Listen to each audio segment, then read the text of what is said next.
Okay, so basically जो topic हमको यहाँ पे स्टडी करना है वो आज का हमारा टॉपिक है अप्रेजिंग द एनवायरनमेंट। तो एनवायरमेंटल फैक्टर्स को कैसे अप्रेज किया जाता है। अप्रेज मतलब ये अप्रेज वर्ड हमने एचआर में सुना होगा, एम्प्लॉय का अप्रेजल करते हैं। अप्रेजल करने में एग्जैक्टली क्या करते हैं, कोई बता सकता है? What do you mean by appraisal?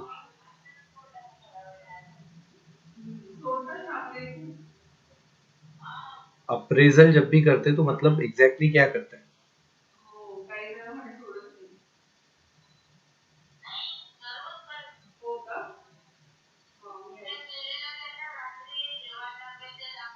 Appraisal मतलब हम बेसिकली उन एम्प्लॉयज का एक प्रायोरिटी वाइज लिस्ट बनाते हैं कि कौन बेटर परफॉर्म कर रहा है, कौन बेटर परफॉर्म नहीं कर रहा है। उसके बेसिस पे हम उनको प्रायोरिटाइज करते हैं और उसके बेसिस पे फिर आगे उनका इंक्रीमेंट वगैरह क्या होगा वो जजमेंट वैल्यू सर। करेक्ट, मतलब हम उनको एक हिरार्की में अरेंज करते हैं। तो लेट अस सी, हमने पहली वाली क्लास में ये बेसिक कॉन्सेप्ट्स देखे थे एनवायरनमेंट के।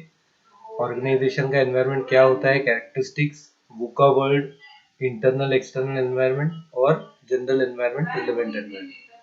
सेकेंड वाली क्लास में हमने सेक्टर्स देखे, scanning, variety of influences, approaches, sources, methods, techniques, pitfalls. अभी एक ए सेक्शन में बचा है, वो शॉर्ट में कल होगा, बट आज का टॉपिक उससे कनेक्टेड नहीं। ये वाले मेजर इकोनॉमिक फैक्टर्स देखे थे हमने, 8 इकोनॉमिक फैक्टर्स। आज का छोटा सा टॉपिक है, ज्यादा बड़ा नहीं है, लेकिन बहुत रिलेवेंट टॉपिक है आज का। Economic, international, market, political, regulatory, socio cultural, supplier और टेक्नोलॉजिकल। ये हमने अलग अलग सेक्टर्स देखे। स्कैनिंग क्या होता है वो देखा था। और now we are going to see कि एक मैंने कहा था आपको कि यदि कोई दो स्ट्रेटेजिस्ट सेम इंफॉर्मेशन से सेम इंडस्ट्री के लिए यदि वो एक एनवायरमेंटल स्टडी करते हैं तो उन दोनों का स्टडी अलग अलग होगा। तो नो टू स्ट्रेटेजिस्ट और organisations will apprise the environment in similar manner. एक जैसा कोई अप्रेज करेगा ही नहीं। अब मतलब उनके सबके अंडरस्टैंडिंग्स अलग अलग होंगे। तो उसमें कौन से ऐसे फैक्टर्स होते हैं जो उसको अफेक्ट करते हैं? तो strategist related factor, organisation related factor और एनवायरमेंट रिलेटेड फैक्टर।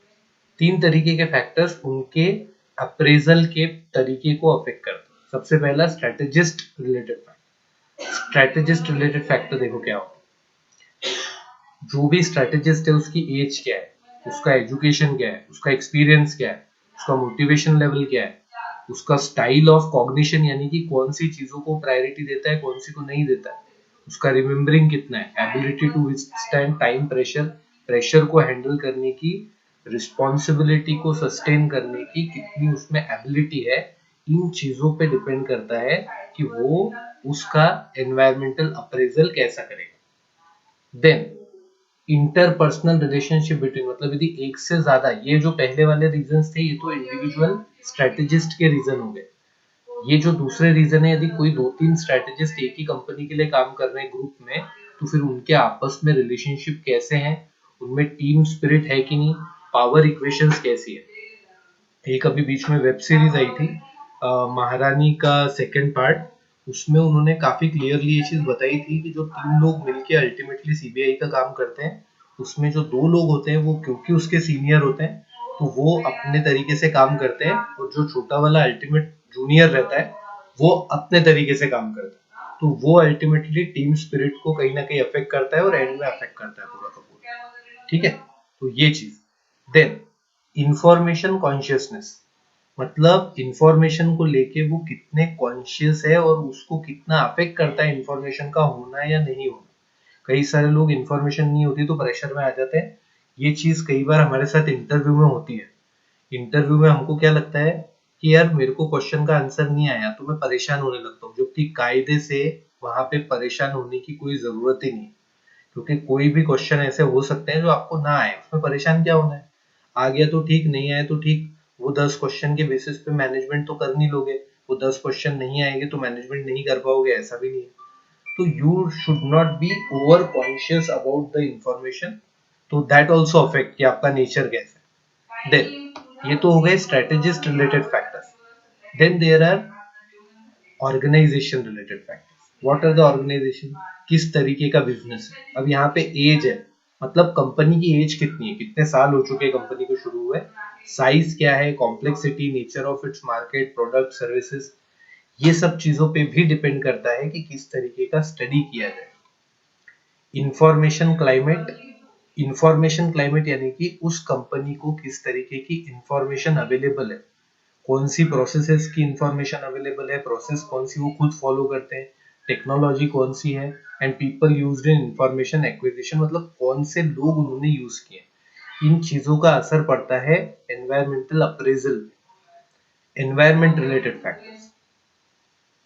कितना ज्यादा वोलेटाइल, मतलब कितना ज्यादा टर्बुलेंट या बोलो डायनामिक, कितना डायनामिक एनवायरमेंट है, उसमें डाइवर्सिटी कितनी है, कॉम्प्लेक्सिटी कितनी है, इन सब चीजों पे भी डिपेंड करेगा कि स्टडी किस तरीके का कर।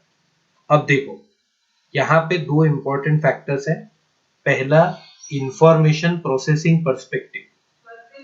ये देखो इंफॉर्मेशन प्रोसेसिंग पर्सपेक्टिव, जितनी ज्यादा अनसर्टेनिटी होगी उतना ही ज्यादा स्कैनिंग किया जाएगा। एनवायरमेंटल स्कैनिंग ज्यादा किया जाएगा यदि अनसर्टेनिटी ज्यादा होगी तो। ये इंफॉर्मेशन प्रोसेसिंग का पर्सपेक्टिव बोलता है। जो लोग इंफॉर्मेशन को लेके ज्यादा पेचीदा होते हैं, डरे हुए रहते हैं ना, वो जितना ज्यादा अनसर्टेनिटी होगी तो ज्यादा स्टडी करने की कोशिश करेंगे, ज्यादा एनालाइज करेंगे। एक दूसरी थ्योरी है सोशल कॉग्निशन पर्सपेक्टिव। ये सोशल कॉग्निशन पर्सपेक्टिव कहता है कि हाई या लो, मतलब एक्सट्रीम एंड पे यदि अनसर्टेनिटी रहेगी, बहुत ज्यादा अनसर्टेनिटी है, बहुत कम अनसर्टेनिटी है, उस केस में स्कैनिंग नहीं की जाएगी या डिक्रीज हो जाएगी। मतलब कम स्कैनिंग करेंगे यदि अनसर्टेनिटी हाई है, और या तो फिर अनसर्टेनिटी लो है, दोनों ही केस में हम स्कैनिंग कम करेंगे। और जो इंफॉर्मेशन प्रोसेसिंग पर्सपेक्टिव है वो बोलता है कि हम स्कैनिंग ज्यादा से ज्यादा करेंगे, जितनी ज्यादा अनसर्टेनिटी होगी उतना ज्यादा हम स्कैनिंग करेंगे। यहां तक क्लियर है क्या?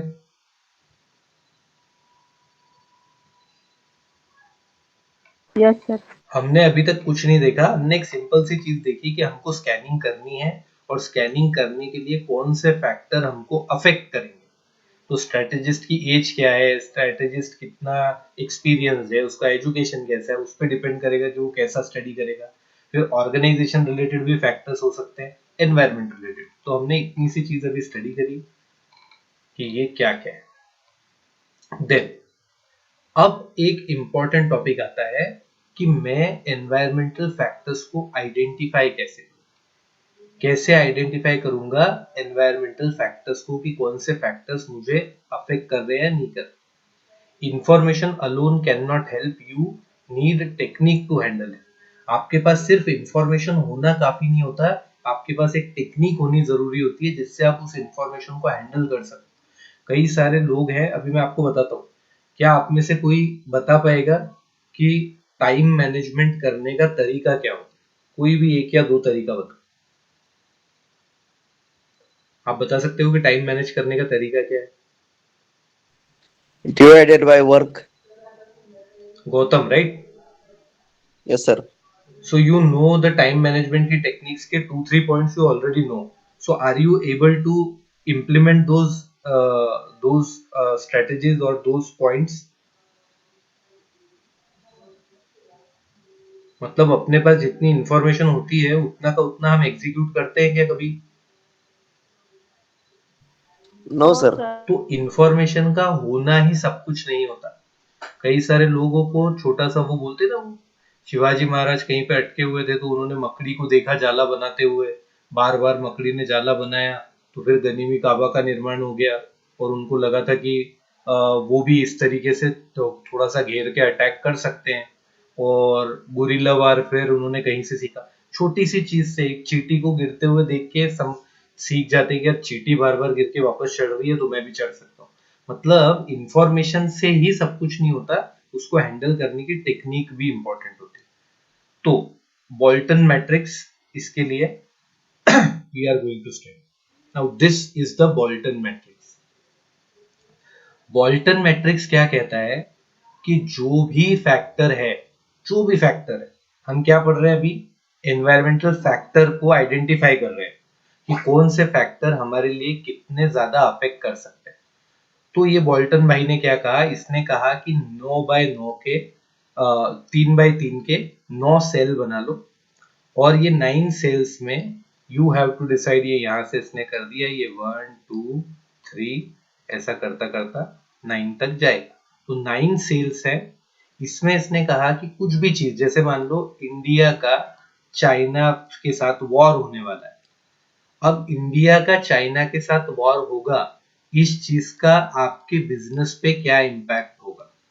या अमेरिका में डोनाल्ड ट्रम्प की जगह बिडेन जो है वो प्राइम मिनिस्टर बन गया है, और प्रेसिडेंट बन गया, सॉरी, अमेरिका का, और ऋषि सुनक जो है वो नए प्राइम मिनिस्टर उधर के बन गए, यूके के। तो उसका आपके बिजनेस पे इम्पैक्ट क्या हुआ, या तो उसका आपके बिजनेस पे हाई इम्पैक्ट हुआ, या तो उसका आपके बिजनेस पे मीडियम इम्पैक्ट हुआ, या तो आपके बिजनेस पे लो इम्पैक्ट। दूसरी चीज, वो वहां पे प्राइम मिनिस्टर बना या वो वहां पे प्रेसिडेंट बना, उसका आपके बिजनेस पे इम्पैक्ट होने की प्रोबेबिलिटी क्या है, कि मतलब यदि वो चेंज हो गया तो वो आपके बिजनेस को कितने परसेंट तक अफेक्ट करेगी, इम्पैक्ट होगा नहीं होगा, वो हाई, लो और मीडियम। ये ये मैट्रिक्स कैसा बना है समझ आया। एक साइड इन्होंने इम्पैक्ट ऑन बिजनेस लिखा है और एक साइड इन्होंने प्रोबेबिलिटी ऑफ इम्पैक्ट लिखा है, कि उस इम्पैक्ट के होने की प्रोबेबिलिटी क्या है। तो एक तो यहाँ पे इन्होंने लिखा है और उधर उन्होंने इम्पैक्ट ऑफ बिजनेस लिखा, इसके बेसिस पे उन्होंने ये फाइनली हमको मैट्रिक्स दिया।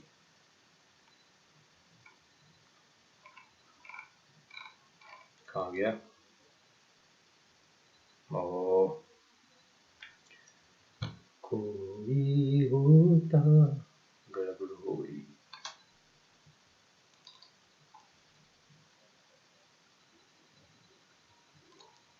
Okay,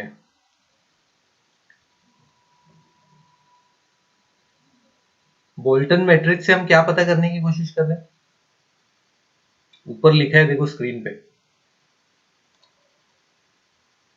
identifying high priority issue. हम हाई प्रायोरिटी के इशू को आइडेंटिफाई करने जा रहे हैं, क्योंकि बहुत सारे इश्यूज हैं, बहुत सारे इवेंट्स हैं, तो वो इवेंट में हमारे बिजनेस को अफेक्ट करने वाला कौन सा सबसे ज्यादा इशू है, उसको हम आइडेंटिफाई कर रहे हैं। तो यहाँ पे हम थे और ये हमारी अगली स्लाइड। तो प्रोबेबिलिटी ऑफ इम्पैक्ट यदि हाई है और बिजनेस के ऊपर जो इम्पैक्ट होने वाला है वो भी हाई है, तो then it is a critical thing for the company. Critical मतलब ऐसे पैरामीटर को तो बिल्कुल अभी सबसे हाई प्रायोरिटी पे, हाई प्रायोरिटी से भी ऊपर अर्जेंट में इस वाली चीज को डील करना। यदि प्रोबेबिलिटी ऑफ इम्पैक्ट मीडियम है, इम्पैक्ट ऑन बिजनेस भी मीडियम है, तो हाई प्रायोरिटी के, मतलब दोनों में से कुछ भी यदि मीडियम या हाई है तो वो आपके लिए हाई प्रायोरिटी की बात है। दोनों ही यदि हाई है तो क्रिटिकल, और बाकी सारे के सारे लो प्रायोरिटी पे। अब लो प्रायोरिटी पे तो है, लेकिन ये टू बी वॉच्ड, मतलब थोड़ा सा नजर बनाए रखनी है, कभी भी कुछ भी हो सकता है। तो यदि वो लो प्रायोरिटी पे भी है, इसका मतलब ये नहीं कि आप उस पर नजर नहीं रखोगे, हल्की फुल्की नजर रखनी है, क्योंकि कभी भी वो लो प्रायोरिटी से यहाँ पे शिफ्ट हो सकता है आगे, या फिर वो यहाँ पे शिफ्ट हो सकता है, यहाँ पे शिफ्ट हो सकता है, कुछ भी हो सकता है। तो उसके लिए आपको थोड़ी नजर उन पैरामीटर पे रखनी है।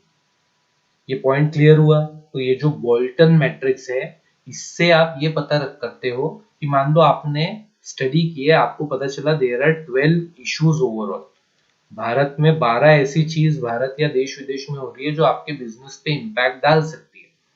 अब ये 12 की 12 चीजों को तो आप एक साथ एड्रेस नहीं कर सकते, तो फिर आप क्या करते हो, बोल्टन मैट्रिक्स में उनको डालते हो और आप 12 में से पता कर लेते हो कि 12 में से दो जो है, दो क्रिटिकल है, एक हाई प्रायोरिटी इधर है, एक हाई प्रायोरिटी इधर है, और यहाँ पे दो हाई प्रायोरिटी, और बाकी की सारी कितनी हो गई, 4 5 6, तो बाकी की जो बची 6 दे आर लो प्रायोरिटी। तो हमको अभी सबसे पहले क्रिटिकल वाले पे ध्यान देना है और हाई प्रायोरिटी वाले पे ध्यान देना। ये बाकी की जो 6 बच गई उनको बाद में देखेंगे। तो इस मैट्रिक्स से फायदा ये हुआ कि हमारे नंबर ऑफ इश्यूज अब कम हो गए, हमको किस पे जल्दी ध्यान देना है वो हमको अभी पता चल गया। क्लियर, जैसे मैंने आपको बोला, आप इंटरव्यू के लिए जा रहे हो, आपको एक्सप्रेशन पे ध्यान देना है कि मेरी बात मैं रख दूं, दैट्स इट। वो मेरी बात सुनने के लिए बैठा है, मुझे बुलाया है इसलिए उसने वहां। कोई घबराने की जरूरत नहीं। इंग्लिश नहीं आती कोई बात नहीं, इंग्लिश के लिए नहीं रख रहे आप, कोई ट्रांसलेटर नहीं हो आप, तो इट्स ओके। आप मैनेजर हो और आप मैनेजर की तरह बिहेव करो। कई बार आपके डिसीजन सही होंगे, कई बार गलत होंगे, आपको परेशान होने की जरूरत नहीं।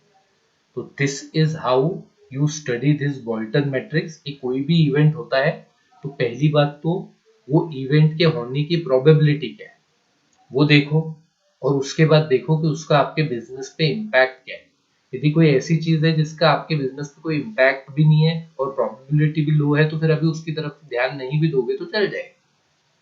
Yes no may be.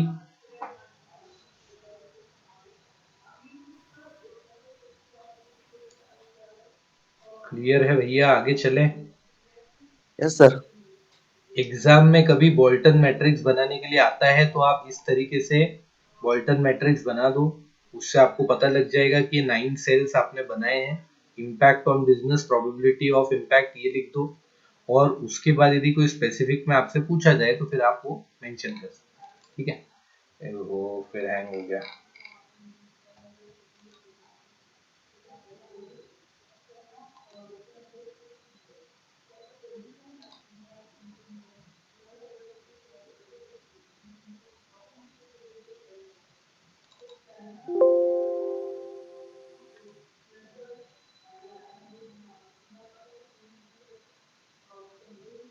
बेटा किसी को कोई डाउट है तो बताओ यहाँ तक।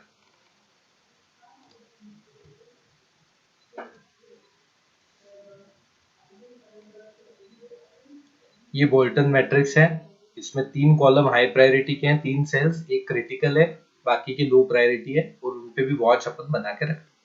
अब जब आपको ये पता चल गया है कि 12 में से कौन से इश्यूज हैं जो आपके लिए प्राइमरी है, उनका आप आगे स्टडी करोगे और उनको स्ट्रक्चर्ड फॉर्मेट में डालोगे। अब स्ट्रक्चर फॉर्मेट का ये ग्लूक ने ये टेक्निक दी थी, जिस टेक्निक का नाम है ETOP। ETOP, environmental threat and opportunity profile. हमने आज 2 इंपॉर्टेंट टॉपिक पढ़े हैं, बोल्टन मैट्रिक्स पढ़ी है और ETOP प्रोफाइल कैसे बनाते हैं वो मैं अभी आपको दिखाने वाला हूँ। तो ETOP, एनवायरमेंटल थ्रेट, और ये लास्ट टॉपिक है अभी का, environmental threat and opportunity profile, ये बनाई जाती है किसी भी इंडस्ट्री के लिए। तो ये ETOP की प्रोफाइल कैसे बनाते हैं? ये प्रोफाइल कुछ इस तरीके से बनती है। एक साइड पे आप सारे सेक्टर्स लिख देते हो, इकोनॉमिक, मार्केट, इंटरनेशनल, जो भी सारे सेक्टर्स थे, और आप अब जैसे इकोनॉमिक सेक्टर का इम्पैक्ट कैसा है तो बोले इकोनॉमिक सेक्टर का इम्पैक्ट अच्छा है। ओके, मार्केट का ये जो अपना हॉरिजॉन्टल एरो ब्लू कलर में बताया गया है उसका मतलब है न्यूट्रल। ये जो मार्केट वाला सेक्टर है, एनवायरमेंटल सेक्टर, इसका न्यूट्रल इम्पैक्ट है, मार्केट में कुछ चेंज हुआ तो भी हमारे बिजनेस पे इतना इम्पैक्ट नहीं पड़ेगा। इकोनॉमिक का पॉजिटिव इम्पैक्ट है, इंटरनेशनल का नेगेटिव इम्पैक्ट है। तो इस तरीके से अलग अलग हम ग्राफ में एक टेबल बनाते हैं और टेबल में उसको रिप्रेजेंट करते हैं। तो अभी हमको पता है कि सोशल, टेक्नोलॉजिकल और इकोनॉमिक फैक्टर हमको पॉजिटिवली इम्पैक्ट करेंगे, इंटरनेशनल फैक्टर हमको नेगेटिवली इम्पैक्ट करने वाला है, और बाकी के सारे फैक्टर न्यूट्रल है। तो इस बेसिस पे मैं ये डिसाइड करता हूँ कि इस बिजनेस में थोड़ा आगे पैसा लगाने में कोई प्रॉब्लम नहीं है, क्योंकि मेजॉरिटी फैक्टर सपोर्ट कर रहे हैं और काफी सारे फैक्टर्स ऐसे हैं जो न्यूट्रल है, मतलब उनका असर नहीं होगा, और एक ही फैक्टर है जो मेरे को नेगेटिव इम्पैक्ट बता रहा है। तो मुझे इंटरनेशनल मार्केट से थोड़ा बच के रहना है या उधर नहीं जाना है, और लोकल मार्केट में मैं अच्छा कर सकता हूँ। इसको डिटेल में कैसे लिखते हैं देखो, ये इसी का, ये जैसे देखो आपको यहाँ पे इकोनॉमिक में ऊपर का एरो दिख रहा है, दिख रहा है कि यहाँ पे इकोनॉमिक के आगे ऊपर का arrow? Yes sir. Yes, sir. तो ये इसी का मैंने यहाँ पे ऊपर का एरो बनाया है ना, ऐसा ही है। तो इसी का स्टडी वहां पे है। ये बाइसिकल कंपनी, साइकिल की कंपनी के लिए किया गया ETOP प्रोफाइल है, एनवायरमेंटल का थ्रेट और opportunity profile for bicycle company, cycle की कंपनी के लिए किया गया है ये। अब उसमें इकोनॉमिक फैक्टर कहता है कि भैया अर्बन कंज्यूमर्स आजकल आपको पता ही है कि उनका स्टैंडर्ड ऑफ लिविंग बढ़ गया है, साइकिलिंग की तरफ बहुत लोग आ रहे हैं, और गांव में तो आपको पता ही है कि भाई जो लोग हैं वो साइकिल प्रेफर करते ही है, तो ये पॉजिटिव इम्पैक्ट इकोनॉमी देने वाली। मार्केट का जो है वो इसीलिए ज्यादा न्यूट्रल है क्योंकि कुछ लोग स्पोर्ट्स में भी ध्यान देते हैं, कुछ लोग बाकी लोग बहुत सारे साइकिल को लेके एकदम फेवरेबल ही है, ऐसा नहीं है। तो एक एक पूरा कैटेगरी है लोगों का जो साइकिल के लिए पॉजिटिव है, एक कैटेगरी है जिसको कोई फर्क नहीं पड़ता, नेगेटिव। तो दैट इज मार्केट, इसलिए वो न्यूट्रल है। इंटरनेशनल वाले को सिर्फ पढ़ लो एक बार। Global imports growing but India share are shrinking. क्यों उन्होंने इंटरनेशनल को नेगेटिव कहा है? क्योंकि इंडिया का शेयर तो कम होता जा रहा है। इंडिया ग्लोबली सेकेंड नंबर का मैन्युफैक्चर है, थर्ड एज अ कंज्यूमर है। Among top 10 exporters, major importers are the US and EU, but India exports mainly to Africa.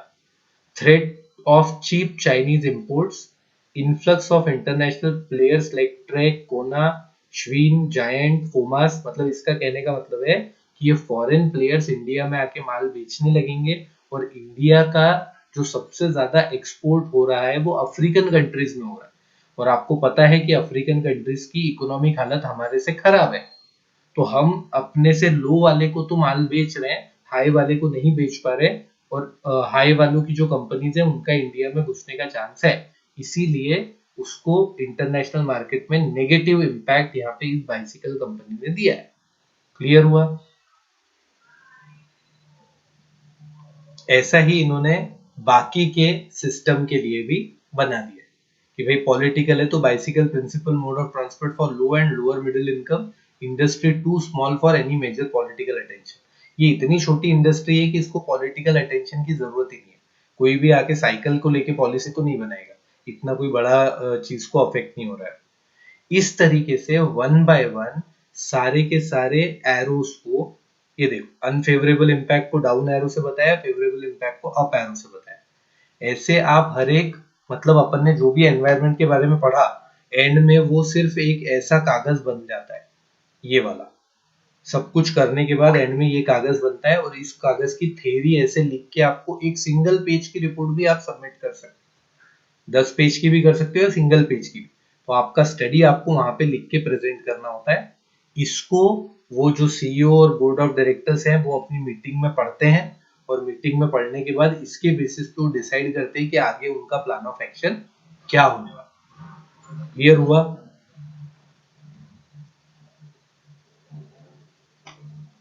जय हिंद, जय भारत। यहाँ तक के ये टॉपिक्स थे आज के, हमको यही कवर